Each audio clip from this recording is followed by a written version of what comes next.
Hello बच्चों आज हम करेंगे अपने इंडियन इकोनॉमी के यूनिट 2 के मोस्ट इम्पॉर्टेंट क्वेश्चंस।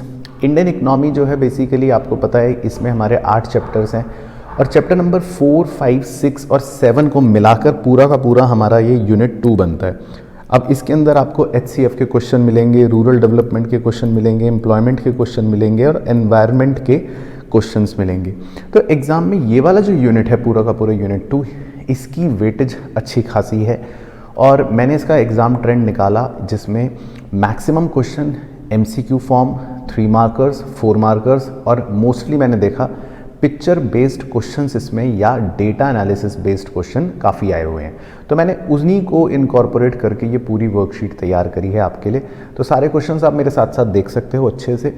बाकी वर्कशीट्स हमारे बैचेस के अंदर अवेलेबल हैं। आपको सिंपल सा काम करना है, RKG इंस्टीट्यूट का ऐप डाउनलोड करना है। हमारी पूरी टीम आपके लिए मेहनत करती है, अच्छा कंटेंट बनाती है। ऐप का लिंक मैंने आपको नीचे दे रखा है। अपनी अच्छी तैयारी के लिए ऐप ज़रूर डाउनलोड कर लीजिएगा। चलिए फटाफट से शुरू करते हैं आज का कार्यक्रम अपने क्वेश्चंस का from question number 1। Question number 1 में लिखा है migration of persons born, educated and trained in India to developed countries is a serious threat to the process of human capital known as। तो इसको हम बोलते हैं जब एक देश से दूसरे देश में लोग चले जाते हैं, क्या बोलते हैं अपन, ब्रेन ड्रेन, है ना। तो ये हमारा HCF के अंदर एक टॉपिक था, उसमें हमने पढ़ रखा है ब्रेन ड्रेन। सेकेंड है which of the following is an indicator of educational achievement in an country. Educational achievement किसको माना जाएगा देश के अंदर। तो एजुकेशनल अचीवमेंट के लिए हम जो भी एजुकेशन से रिलेटेड हमारा पैरामीटर होगा वो देखेंगे। तो मॉर्टेलिटी रेट की ज़रूरत नहीं है, बर्थ रेट की ज़रूरत नहीं है। एजुकेशन से रिलेटेड है देखो एडल्ट लिटरेसी रेट, है ना। तो ये हमारे देश की एजुकेशन का स्तर बता सकता है। तीसरा है who among the following contributes more in the national income of a country. National income में कौन ज़्यादा कॉन्ट्रीब्यूट करता है ना। Seasonal farmer in Punjab, a software engineer working in Reliance, a student giving private tuition at home, a worker in a factory. ठीक है, तो इसमें हमारा क्वेश्चन जो पूछ रहा है वो ये पूछ रहा है। तो अब देखो इसमें हमारा HCF का लॉजिक ये है कि जो भी व्यक्ति ज़्यादा एजुकेटेड होता है वो हमारे देश में ज़्यादा प्रोडक्शन या प्रोडक्टिव कैपेसिटी करेगा, कंट्रीब्यूशन ज़्यादा करेगा। तो इन सब में जो सबसे ज़्यादा पढ़ा हुआ व्यक्ति नज़र आ रहा है वो अपने को आ रहा है software engineer working with Reliance. तो हम उस पैरामीटर के हिसाब से मान लेंगे कि ये नेशनल इनकम के अंदर जो कंट्रीब्यूशन करेगा वो ज़्यादा करेगा।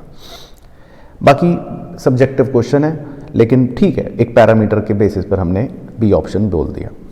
उसके बाद 4th में पूछ रहा है which of the following is an example of physical capital. Physical capital का एग्जाम्पल पूछ रहा है, मतलब जिसको आप टच कर सकते हो, देख सकते हो। तो मशीन भी है, बिल्डिंग भी है, यही दोनों फिजिकल कैपिटल हैं।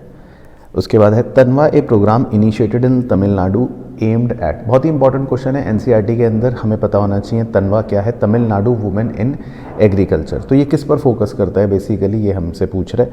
तो वुमेन्स यानी कि महिलाओं की ट्रेनिंग जो है एग्रीकल्चरल की टेक्निक्स को लेकर ये रिलेटेड है प्रोग्राम। उसके बाद 6th है dash in realising fair prices for farmers product is one of the initiative taken by the government. तो फार्मर्स की प्राइजिंग फेयर रहे तो उसके लिए सरकार ने जो इनिशिएटिव्स लिए हैं उनमें से कौन सा है। RRB नहीं है, कोऑपरेटिव बैंक नहीं है, कोऑपरेटिव मार्केटिंग। कोऑपरेटिव मार्केटिंग एक ऐसा सरकार का कदम है जो फेयर प्राइसिंग के लिए बड़ा इंपॉर्टेंट है।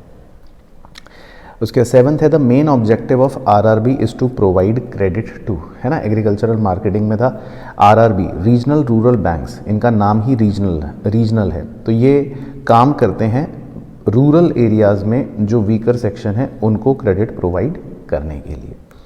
उसके बाद देखो 8th है an instrument use by the government to stabilise prices, कि प्राइसेस जो हैं उनमें उतार चढ़ाव बहुत ज़्यादा ना हो, उसके लिए सरकार ने कौन सा मेथड फॉलो कर रखा है। तो SSP SHP तो कुछ है नहीं, MSP नहीं है, minimum support price. Buffer stock सरकार इसीलिए रखती है ताकि अगर कभी किसी भी चीज़ की शॉर्टेज हो जाए तो वो उस सामान को बेचकर प्राइजेस को ज़्यादा बढ़ने नहीं देती और थोड़ा सा प्राइजेस को स्टेबलाइज करके रखती है। उसके बाद देखो 9th है what was the average rate of growth of employment during 1950 से 1910। तो रफली ये पूछ रहा है एम्प्लॉयमेंट का ग्रोथ रेट क्या रहा ऑन एन एवरेज। तो इसका हम जनरल आंसर रखेंगे 2%। है ना। तो एनुअल ग्रोथ रेट लगभग 2% के पास रहा, तो वो ही ले लेते हैं। उसके बाद 10th है, which of the following worker is regular salaried employ. इनमें से रेगुलर सैलरी के बेसिस पर जो एम्प्लॉय है वो कौन लग रहा है, कौन लग रहा है, कौन लग रहा है। बी तो सेल्फ एम्प्लॉयड हो गया, वो तो रिक्शा पुलर भी रेगुलर नहीं है और वेजिटेबल वेंडर भी रेगुलर नहीं है। एसबीआई में जो नौकरी कर रहा है कैशियर, उसकी तनख्वाह रेगुलर एम्प्लॉय की तरह है। उसके बाद 11 में पूछ रहा है, dash are voluntary organisations of workers formed and to promote and protect the interest of workers through collective actions. तो मतलब वर्कर्स के हितों की रक्षा करने के लिए एक वॉलंटरी ऑर्गेनाइजेशन बनाई जाती है, उसको क्या बोलते हैं। तो आपने सुना होगा नाम, इनको बोलते हैं ट्रेड यूनियंस, है ना। तो ट्रेड यूनियन एक संगठन की तरह काम करती है जो वर्कर्स के हितों की रक्षा करते हैं। उसके बाद 12th, Ram is going to school, when he is not in school you will find him working in his farm, can you consider him as worker. तो राम वैसे तो स्कूल जाता है, लेकिन जब स्कूल नहीं जाता तो फिर वो काम करता है, तो क्या आप उसको वर्कर कहोगे, वाई। तो Ram is employed, disguisedly unemployed, Ram is openly unemployed या नन। तो बताइए जी क्या है। तो बेसिकली अगर हम देखें इसमें, तो वो फार्म पर काम कर रहा है, तो एग्रीकल्चर सेक्टर में ये पार्ट टाइम काम सा कर रहा है। और एग्रीकल्चर सेक्टर में हमारे यहाँ देश में जो है वो डिस्गाइज्ड अनएम्प्लॉयमेंट ज़्यादा पाया जाता है, आप जानते ही हैं। यानी कि ये कोई एम्प्लॉयड व्यक्ति तो नहीं माना जाएगा जो फुल टाइम काम कर रहा हो, ये बस दिखाने के लिए कह सकते हो या थोड़े टाइम के लिए काम कर रहा है, तो ये डिस्गाइज्ड अनएम्प्लॉयमेंट का इशारा कर रहा है एक प्रकार से, है ना। 13th में है, dash is the cost of next best alternative sacrificed in order to take benefit of one opportunity. तो ये सिंपल डायरेक्ट क्वेश्चन है, इसको हम बोलते हैं अपॉर्चुनिटी कॉस्ट, है ना। उसके बाद 14th है, a decline in the overall quality of soil, water और vegetation condition commonly caused by human activities is known as. तो सॉइल की क्वालिटी खराब होने की बात कर रहा है, तो इसको हम क्या बोलते हैं, लैंड डिग्रेडेशन, है ना। तो वो हो गया। 15 में पूछ रहे, what happens when the rate of resource extraction exceed that of their regeneration, है ना। मतलब हम रिसोर्सेज का एक्सट्रैक्शन ज़्यादा तेज़ी से करते हैं जितना वो रीजनरेट हो रहा है उससे भी, तो इसको हम बोलते हैं क्या होगा इस वजह से। फिर व्हाट हैपन क्या होगा, एब्सेंस ऑफ लाइफ, क्योंकि फिर लाइफ सस्टेन नहीं हो पाएगी। उसके बाद 16 है, which of the following animal help in controlling paste. Pests को कंट्रोल करने के लिए कौन से जानवर होते हैं, तो ये हमने नोट्स में लिख भी रखा है। तो आप सांप हो गया, उल्लू हो गया, मोर हो गया, ये सभी पेस्ट कंट्रोल में मदद करते हैं, यानी कि ऑल ऑफ दीज, ठीक है। अब इसके बाद कुछ ऐसे क्वेश्चंस हैं जो मैंने बड़े छाट के निकाले हैं, ये सारे एग्जाम में या तो PYQ में हैं या मोस्ट इंपॉर्टेंट क्वेश्चन है अलग अलग चैप्टर्स के इस यूनिट में, जो 3 या 4 मार्क्स में आपसे पूछ सकता है। और इसके अंदर डेटा बेस्ड भी हैं और पिक्चर बेस्ड क्वेश्चन भी है। पर आपको एक बार स्टार्टिंग से सारे हर तरह के क्वेश्चन दिखा देता हूँ। जैसे 17th क्वेश्चन है, human capital formation gives birth to innovation, invention and technological improvement, do you agree, support your answer with valid argument. तो इसमें आपको वो सिंपल सी बात है, HCF ये सारी चीज़ें करता है, ये तो हमको पता ही है। तो आंसर में सबसे पहले आपको येस से स्टार्ट करना है कि येस आई एग्री, मैं एग्री करता हूँ इस बात से। और अपने आंसर को सपोर्ट करने के लिए वो बोल रहे हैं वैलिड आर्ग्यूमेंट्स देना है। तो आप अपने इसमें कोई एग्जांपल्स दे सकते हो जिसमें आप ये शो कर सकते हो कि जैसे जो एजुकेटेड व्यक्ति होगा, HCF का मतलब है अच्छी एजुकेशन, अच्छी हेल्थ, तो वो इनोवेशन ज़्यादा कर सकता है या इन्वेंशंस कर सकता है, नए नए आविष्कार कर सकता है, और जो भी आजकल नए टेक्नोलॉजिकल चेंजेस होते हैं वो उसमें जल्दी अडेप्ट कर सकता है और इम्प्रूव कर सकता है। तो बस अपने आंसर में आप इन बातों को बता सकते हो, तो वो आपका 3 नंबर का आंसर कंप्लीट हो जाएगा। जेनरिक क्वेश्चन है, ठीक है। उसके बाद देखो एक और 18th क्वेश्चन की, क्या आप ये कर पाओगे, चेक करो। Ravya was initially working as an office clerk in a firm. In the pursuit of to attain higher position and income, she attended few on-the-job training sessions. These sessions contributed positively to her skill and expertise. Explain the impact of Ravya's decision on human capital formation. तो इसमें आपको जो अपना answer देना है वो इस तरह से देना है कि ये ऑन द जॉब ट्रेनिंग जो होता है ये एक सोर्स है ऑफ HCF। तो अब रव्या ने जो ये ऑन द जॉब ट्रेनिंग करी और इस ऑन द जॉब ट्रेनिंग से उसकी स्किल्स पॉजिटिवली बढ़ी, तो ये एक HCF का सोर्स बन गया। और इसमें जो उसने खर्चा करा होगा ट्रेनिंग सीखने के लिए, उससे कहीं ज़्यादा उसको रिटर्न मिलेगा, क्योंकि उसका स्किल और एक्सपर्टीज़ बढ़ गया।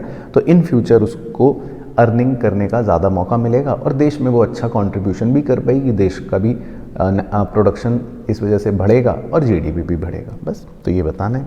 तो ये सोर्स ऑफ एचसीएफ का एक इनडायरेक्ट क्वेश्चन पूछने लगा।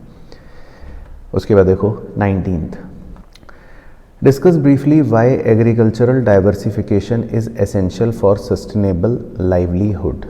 इसमें आपको ये बताना है कि जो डाइवर्सिफिकेशन का कॉन्सेप्ट है एग्रीकल्चर में वो क्या है और वो क्यों ज़रूरी है। तो क्यों ज़रूरी है सस्टेनेबल लाइवलीहुड के लिए, इसमें आप डाइवर्सिफिकेशन की दोनों बातें बता सकते हो कि एग्रीकल्चर जो है वो एक रिस्की बिजनेस होता है, तो जो लोग रूरल एरियाज़ में रहते हैं उनको इसीलिए हम नॉन फार्म एक्टिविटीज़ बोलते हैं कि करें, सो दैट उनका एक तो इनकम लेवल बढ़े और रिस्क जो है वो थोड़ा सा उनका कम हो जाए, जो एक सस्टेनेबल लाइवलीहुड के लिए बहुत ज़्यादा ज़रूरी है ना। तो ये बताना इसमें आपके लिए, मतलब इस एक तरह से इसमें आपको डाइवर्सिफिकेशन का इंपॉर्टेंस बताना है रूरल लोगों के लिए, सो दैट उनके इनकम लेवल बढ़े और रिस्क जो है वो कम हो जाए। उसके बाद देखो 20th में पूछ रहे हैं, micro credit programmes have helped to fill in the gap in the formal credit system. अब माइक्रो क्रेडिट प्रोग्राम्स जो थे वो बेसिकली क्या थे, रूरल क्रेडिट से रिलेटेड थे, जिनसे जो फॉर्मल क्रेडिट सिस्टम से, फॉर्मल क्रेडिट सिस्टम मतलब हो गया बैंक। अब बैंक से कई बार लोन लेने में फार्मर्स को तकलीफ़ होती थी या नहीं मिलता था, पेपर प्रोसीजर बहुत लंबे होते थे। ऐसे में जो माइक्रो क्रेडिट प्रोग्राम्स हैं उन्होंने इसमें बहुत हेल्प करी, क्योंकि यहाँ पर कम रेट पर फार्मर्स को बड़ी आसानी से लोन की फैसिलिटी, क्रेडिट की फैसिलिटी मिल जाती है और इस वजह से बैंकों से जो लोन कई बार नहीं मिलता था बड़ी आसानी से वो माइक्रो क्रेडिट प्रोग्राम से मिलना शुरू हो गया। और सेल्फ हेल्प ग्रुप का भी इसमें आप एग्जांपल दे सकते हो, जैसे सेल्फ हेल्प ग्रुप्स थे वो बहुत सारे ऐसे थे जो माइक्रो क्रेडिट लिंक्ड हो गए थे। उसके बाद देखो 21, ये एक बड़ा इंपॉर्टेंट क्वेश्चन है एग्जाम के लिए, इसका टॉपिक अच्छे से करके जाना है आपको। इसमें क्वेश्चन पूछता है, what is direct and indirect generation of employment opportunities bye the government.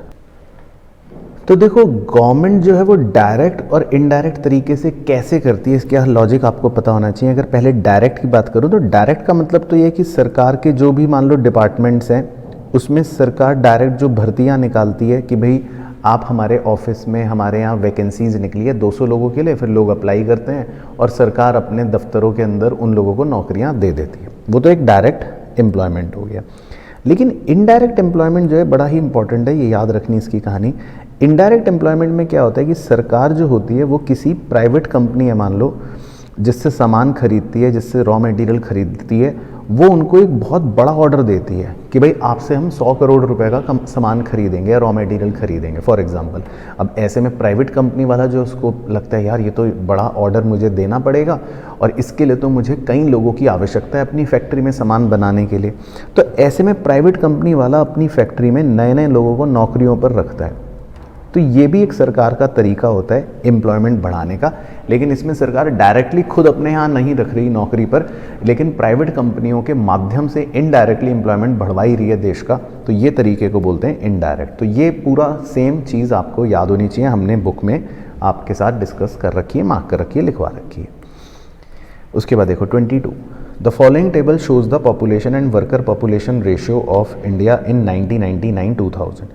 तो इसमें आपको इस तरह से कभी कभी क्वेश्चन दे देगा और कहेगा एस्टिमेट करो। तो सिंपल है, फॉर्मूला तो आपको पता ही है, वर्कर पॉपुलेशन रेशियो का फॉर्मूला है और उसने निकाल के देखो दे भी रखा है, जो भी वर्कर्स की संख्या है ना, यानी कि टोटल नंबर ऑफ वर्कर्स जो हैं मान लो ये डिवाइडेड बाय टोटल पॉपुलेशन जो दे रखी है, यानी ये इनटू 100 करेंगे तो फिर हमारा आंसर आ जाएगा वर्कर पॉपुलेशन रेशियो का। तो जैसे यहाँ पर आपको समझाने के लिए अगर बताऊँ तो वर्कर पॉपुलेशन रेशियो है 41.9, तो 41.9 का आंसर कैसे आएगा, जो भी नंबर ऑफ वर्कर्स हैं इसको आप मान लो x मान लो, तो x अपॉन टोटल पॉपुलेशन, अब टोटल पॉपुलेशन है मान लो 71.88 इनटू 100। तो ये एक मैथमेटिक्स बन गई कि 41.9 आंसर कैसे आया, x अपॉन 71.88 इंटू 100। तो इससे आप x सॉल्व कर सकते हो 41.9 इंटू 71.88 अपॉन 100। तो देखो आंसर दे रखा है फर्स्ट का 30.12। ऐसे ही आप अगले वाले का भी निकाल सकते हो। तो अब आप कैसे सॉल्व कर लोगे, 28.52 अपॉन 100 इंटू 33.7, तो वो अप्रॉक्सीमेटली आ जाएगा 9.61। और ऐसे अगला वाला भी सॉल्व कर सकते हो आप, 100.4 डिवाइडेड बाय 100 इंटू 39.5, तो ये ऑलमोस्ट 39.6 आ जाएगा बस। तो ये तो एक छोटा सा न्यूमेरिकल क्वेश्चन बन गया।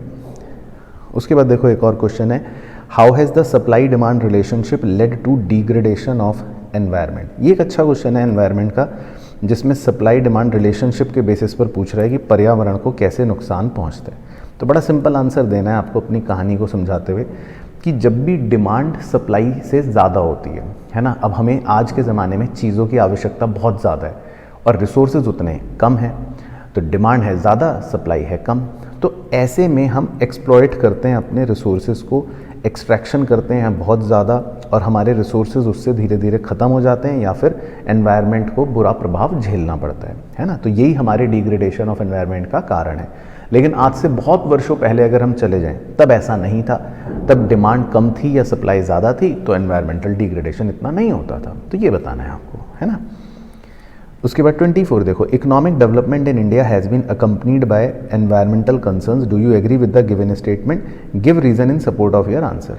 तो ये एक डायरेक्ट क्वेश्चन है जिसमें बस आपको ये बताना है कि भारत इकोनॉमिक डेवलपमेंट तो कर रहा है, हो रहा है, लेकिन इसमें कुछ एनवायरमेंटल कंसर्न्स हैं। तो आप लिखोगे यस बिल्कुल हैं, और कोई भी इसमें आप बता सकते हो एनवायरमेंटल कंसर्न्स तरह तरह के, जैसे आप ओजोन डिप्लीशन भी बता सकते हो, ग्लोबल वार्मिंग वाला भी पॉइंट बता सकते हो, या फिर आप सिंपल अगर बताना चाहते हो तो लैंड डिग्रेडेशन बता सकते हो। तो ऐसे बहुत सारे एनवायरमेंटल कंसर्न्स हैं जो रहते हैं। तो ये तो एक डायरेक्ट क्वेश्चन है। उसके बाद देखो 25, ये इस तरह के पिक्चर बेस्ड क्वेश्चन कभी कभी आ जाते हैं। तो इस पिक्चर को देख के पूछ रहा है कि कौन सा रिसोर्स यहाँ पर हम इस्तेमाल कर रहे हैं। तो ऑब्वियसली देखो ये एक रिन्यूएबल रिसोर्स है पहली बात, क्योंकि ये क्या है, ये सोलर पैनल्स हैं जो आप देख रहे हो लगे हुए। तो सोलर पैनल्स का फ़ायदा ये है कि यहाँ पर ये सूर्य की रोशनी से ऊर्जा मतलब बनाते हैं। तो ये रिन्यूएबल रिसोर्स हो गया, और आप सोलर एनर्जी भी लिख सकते हो क्योंकि ये पूछ भी रहा है कि क्या है रिसोर्स। बाकी right one advantage and one challenge इस तरह के रिसोर्स में। तो एडवांटेज ये है कि एनवायरनमेंट फ्रेंडली है, क्लीन है ना, कोई दिक्कत नहीं है। और चैलेंज ये है कि इसकी इनिशियल कॉस्ट जो है वो ज़्यादा आती है, क्योंकि सोलर पैनल लगाना इनिशियली एकदम सब हर कोई अफोर्ड नहीं कर सकता है। तो एक बार इसका पूरा सेटअप करना थोड़ा सा कॉस्टली होता है, ये इसके लिए चैलेंज है। और दूसरा ये भी लिख सकते हो कि भाई जब तक सनलाइट आएगी तभी ऊर्जा होगी। अगर मान लो रात की बात करें तो रात को फिर ये सोलर पैनल्स बेकार है, मतलब फिर ये ऊर्जा जनरेट नहीं कर पाएंगे। उसके बाद देखो ये क्वेश्चन, लेट्स सी क्या आप इनको सॉल्व कर पाओगे, क्या आप ये बता पाओगे। ये भी बहुत ही इंपॉर्टेंट क्वेश्चंस पूछ रखे हैं PYQ। पहला है, Indian education system is considered faulty from the employment angle, do you agree explain. तो आपको इसमें येस लिखना है कि भाई हाँ, बहुत बड़ा क्वेश्चन है। भारत का जो शिक्षा का सिस्टम है वो फॉल्टी है, मतलब उसमें बहुत कमियां हैं एम्प्लॉयमेंट के एंगल से, है ना। तो देखो येस बात है ये, और आपके लिए देखो मतलब कितनी ख़राब बात है कि शिक्षा जो है वो इस तरह के मॉडल पर चल रही है कि कल को जो चीज़ें आपको एम्प्लॉयमेंट दिलवाएंगी वो हम नहीं पढ़ते, और हम कहीं ना कहीं रोट लर्निंग करते हैं। आज भी बुकिश लैंग्वेजेस पढ़ रहे हैं, और एग्जामिनेशन पैटर्न इस तरह का है कि जो चीज़ें हम सीख रहे हैं शायद वो आगे अगले 5 साल बाद नौकरी के लिए या काम के लिए ज़रूरत ही ना हो। तो डेफिनेटली इंडिया का जो एजुकेशन सिस्टम है वो फॉल्टी है, तो आपको यही बात बतानी है। और इसीलिए खैर आप ये भी बता सकते हो, वो कह रहा है एक्सप्लेन कि धीरे धीरे हम ट्राई करते हैं कि vocational courses, skill based courses को ज़्यादा प्रमोट करें, और सरकार ने न्यू एजुकेशन पॉलिसी में इसको थोड़ा ध्यान भी रखा है बस। उसके बाद देखो 27 है, explain the role of education in Indian economic development. तो ये डायरेक्ट क्वेश्चन है, इसमें आप एजुकेशन का रोल बताओगे कि भारत में या किसी भी देश के इकोनॉमिक डेवलपमेंट के लिए एजुकेशन का क्या रोल है। तो बहुत सिंपल है कि भाई एजुकेटेड व्यक्ति होगा तो स्किलफुल होगा, इनोवेशन कर सकता है, इन्वेंशन कर सकता है, वही ऊपर वाला पॉइंट टेक्नोलॉजिकल इंप्रूवमेंट में मदद कर सकता है, देश की प्रोडक्टिविटी बढ़ाएगा, देश में GDP में कंट्रीब्यूशन ज़्यादा कर सकता है। दूसरा पूछ रहा है, state the importance of rural banking in an economy like India. Rural banking का इंपॉर्टेंस पूछ रहे हैं, तो ऑब्वियसली उसमें भी आप बता सकते हो कि इंडिया जहाँ पर आज भी बहुत सारा एम्प्लॉयमेंट रूरल एरियाज से मतलब होता है, बहुत सारे लोग आज भी एग्रीकल्चर पर डिपेंडेंट हैं, तो ऐसे में वहाँ पर अच्छी क्रेडिट फैसिलिटी होना बहुत ज़्यादा ज़रूरी है। एग्रीकल्चर एक रिस्की बिजनेस है, तो यहाँ पर अगर रूरल बैंक्स हमारा स्ट्रॉन्ग होगा तो एक अच्छी और स्ट्रॉन्ग क्रेडिट और फाइनेंस फैसिलिटी उन्हें मिल सकती है फार्मर्स को, जिससे हमारा सिस्टम कहीं ना कहीं स्ट्रॉन्ग और बेहतर होगा। तो ये मतलब डायरेक्ट क्वेश्चन है जिसमें रूरल बैंकिंग का बेसिकली आपको फ़ायदा लिखना है। इसके बाद देखो 28 में पूछ रहा है why is rural development of tremendous importance for our country. तो इसमें आपको रूरल डेवलपमेंट की इम्पॉर्टेंस बतानी है, जिसमें आप बहुत सारे पॉइंट्स बता सकते हो कि रूरल डेवलपमेंट क्यों ज़रूरी है और रूरल डेवलपमेंट क्या है, मीनिंग भी बता सकते हो। तो ऑब्वियसली रूरल डेवलपमेंट इसलिए ज़रूरी है क्योंकि आज भी हमारे देश के अंदर जो रूरल एरियाज़ हैं वहाँ पर इंफ्रास्ट्रक्चर की कमी है, एजुकेशन की कमी है, अच्छी हेल्थ सुविधाओं की कमी है। तो अगर हम चाहते हैं कि हमारे देश का इकोनॉमिक डेवलपमेंट हो, बैलेंस्ड इकोनॉमिक ग्रोथ हो, तो हमें रूरल एरियाज़ को डेवलप करना पड़ेगा। रूरल डेवलपमेंट का मतलब है कि ना ही सिर्फ हम मतलब सिर्फ एक चीज़ पर, बल्कि ओवरऑल जो लिविंग बीइंग है वहाँ के, उनके लिए एक अच्छा कह सकते हैं सारी चीज़ों को अच्छा प्रोवाइड करें regarding education, health, infrastructure, everything. तो इसीलिए रूरल डेवलपमेंट हमारे लिए इम्पॉर्टेंट है, ये डायरेक्ट क्वेश्चन आपको बताना है। उसके बाद देखो 29 ये एक एनसीईआरटी का क्वेश्चन है, इंपॉर्टेंट है। फिशिंग कम्युनिटी को लेकर कई बार एग्जाम में क्वेश्चन पूछ लेते हैं कि फिशिंग कम्युनिटी में या फिशिंग के जोन में क्या क्या प्रॉब्लम्स होती हैं। तो सबसे पहले आपको इसमें सारे कीवर्ड्स बता रहा हूँ। एक तो है एक्यूट पॉवर्टी, फिशिंग कम्युनिटी जो होते हैं वो मतलब बहुत ज़्यादा पुअर होते हैं। दूसरा है अंडर एम्प्लॉयमेंट बहुत ज़्यादा होता है। तीसरा है एब्सेंस ऑफ मोबिलिटी, जो मछुआरे होते हैं जो फिशिंग कम्युनिटी से बिलोंग करते हैं, जनरली वो कोई और दूसरी इंडस्ट्री में काम नहीं कर पाते क्योंकि उन्हें और कुछ नहीं आता, तो इसलिए मोबिलिटी जो है वो वहाँ पर बहुत कम है। चौथा आप बता सकते हो हाई इनडेप्टनेस, फिशिंग कम्युनिटी में मतलब इनडेप्टनेस बहुत ज़्यादा है, लोन्स बहुत ले रखे हैं और मतलब डेट ट्रैप में फंसे हुए होते हैं लोग। इसके अलावा आप बता सकते हो हाई रेट ऑफ इलिटरेसी, बहुत ज़्यादा इलिटरेसी होती है। तो ये 5 मतलब ऐसे कुछ प्रॉब्लम्स हैं जो आप डिस्कस कर सकते हो। बाकी सजेशन में आप यही दे सकते हो कि इनको अच्छी ट्रेनिंग्स देने की आवश्यकता है, अच्छी एजुकेशन भी इनको प्रोवाइड की जा सकती है। इसके अलावा इनको हम क्रेडिट सुविधाएं प्रोवाइड कर सकते हैं चीपर इंटरेस्ट रेट पे, सो दैट जो इनकी डेट प्रॉब्लम है वो थोड़ा सा सॉल्व हो सके।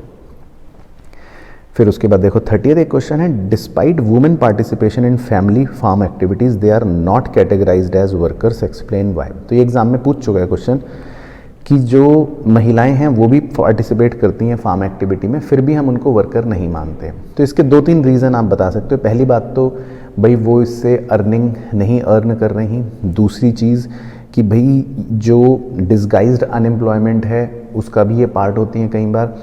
तीसरी चीज़ कि इसका मॉनेटरी वैल्यू निकाल पाना बड़ा मुश्किल है कि वो जो योगदान कर रही हैं उसकी मनी वैल्यू क्या है, क्योंकि वो अपनी सर्विसेज बाहर तो नहीं बेच पा रही। तो इसीलिए इवन दो वो काम तो कर रही हैं पर फिर भी हम उनको वर्कर्स की तरह कंसिडर नहीं करते, क्योंकि ये वो कहीं ना कहीं या तो out of love and affection करती हैं और इसका कोई अर्निंग मोटिव नहीं है। फिर इसी तरह देखो 31, you are resident of Delhi, keeping in view your locality suggest any 4 measures to your neighbours to protect the environment. तो ये क्वेश्चन एग्जाम में आ चुका है कि आप क्या सजेशंस दोगे एनवायरनमेंट को प्रोटेक्ट करने के लिए। तो कोई भी दे सकते हो, एक रिसाइकलिंग का दे सकते हो, है ना, ये एक अच्छा ऑप्शन होता है। वेस्ट मैनेजमेंट का दे सकते हो, या रिसोर्स कंजर्वेशन का दे सकते हो कि भाई वेस्टेज कम से कम करनी चाहिए, है ना, या फिर इको फ्रेंडली प्रोडक्ट्स जो हैं वो हमें ज़्यादा इस्तेमाल करने चाहिए।